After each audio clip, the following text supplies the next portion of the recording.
बच्चों, आज मैं फिर आई हूँ एक नई कहानी लेके। मेरी आज की कहानी का नाम है चूहा और बैल। ये कहानी बहुत मज़ेदार है, आपको भी सुनने के बाद बहुत मज़ा आएगा। तो चलो कहानी शुरू करो। एक बार की बात है, एक नन्हा सा चूहा था। वह अपने बिल में से बाहर आया और उसने देखा कि एक बड़ा सा बैल पेड़ की छाया में सोया हुआ है। बैल जोर जोर से खर्राटे मार रहा है, जोर जोर से खर्राटे भरे जा रहा है जोर जोर से।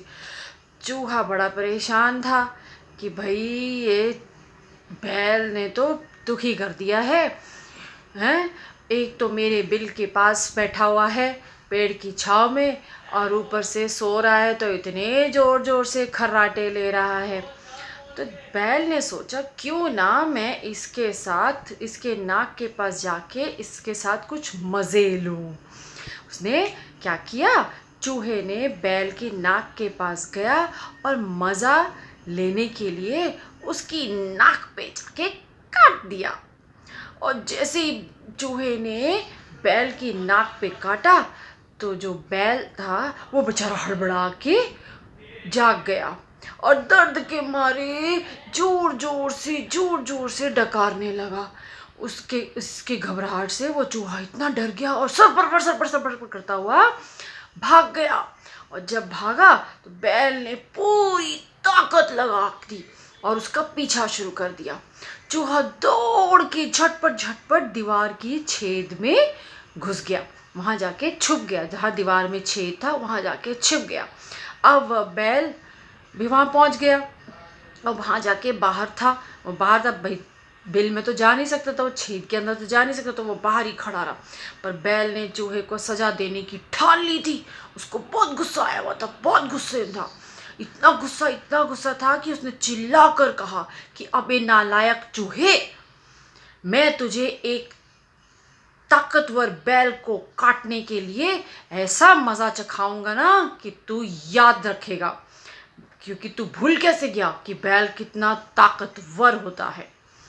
उसने अपने सिर से दीवार को जोर से धक्का मारा, पर जो दीवार थी वो टूटी नहीं, क्योंकि वो दीवार बहुत मजबूत थी। पर वो इतने गुस्से में था कि उसने अपना गुस्से में जो सिर था, जिस दीवार में चूहा बिल में घुसा था, उसी दीवार पे बैल ने अपना सिर मार दिया।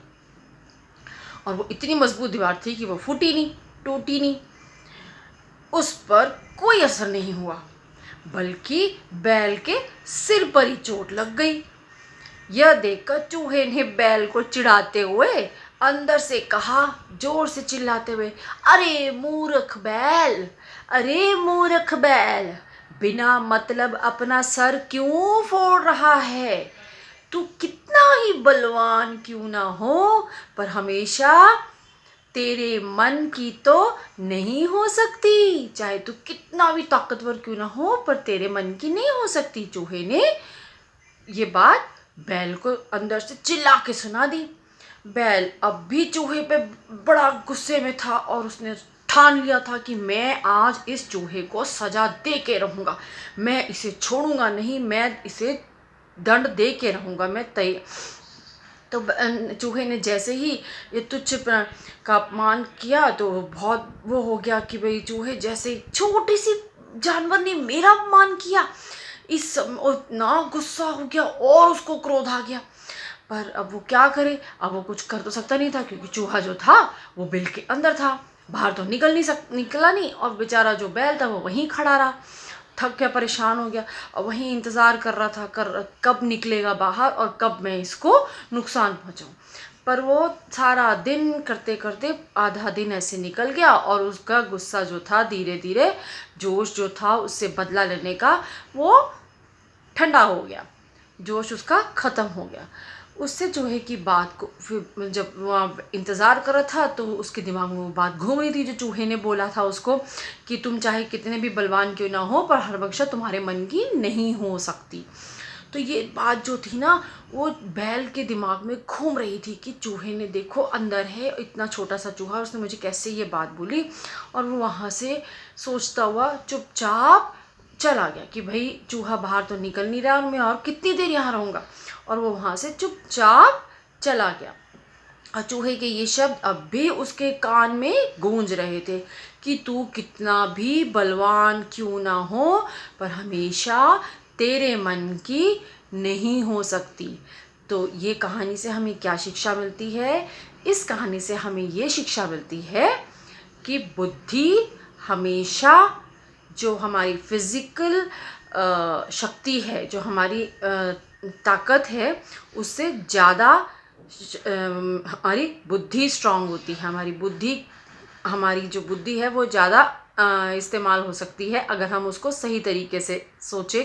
किसी भी मुसीबत से अपने आप को बचाना हो, हमेशा हमें अपनी जो फिज़िकल ताकत है, अपनी शक्ति पे घमंड नहीं करना चाहिए कि हाँ भाई मैं तो बहुत ताकतवर हूँ, खाया पिया हूँ, हष्ट पुष्ट हूँ, तो मेरे सामने तो कोई नहीं टिकेगा। कभी कभी क्या होता है, आपकी फिज़िकल जो स्ट्रेंथ होती है, ताकत होती है, वह एक बुद्धिमान की बुद्धि अक्लमंदी से आपकी वो फिज़िकल ताकत भी किसी काम की नहीं रहती। तो हमें कभी भी अपने फिज़िकल शक्ति पे घमंड नहीं करना चाहिए। हमें ये सोचना चाहिए कि सामने वाला इंसान अपनी बुद्धि से भी, अपनी चतुराई से भी हमें बेवकूफ़ बना सकता है और बच के निकल सकता है।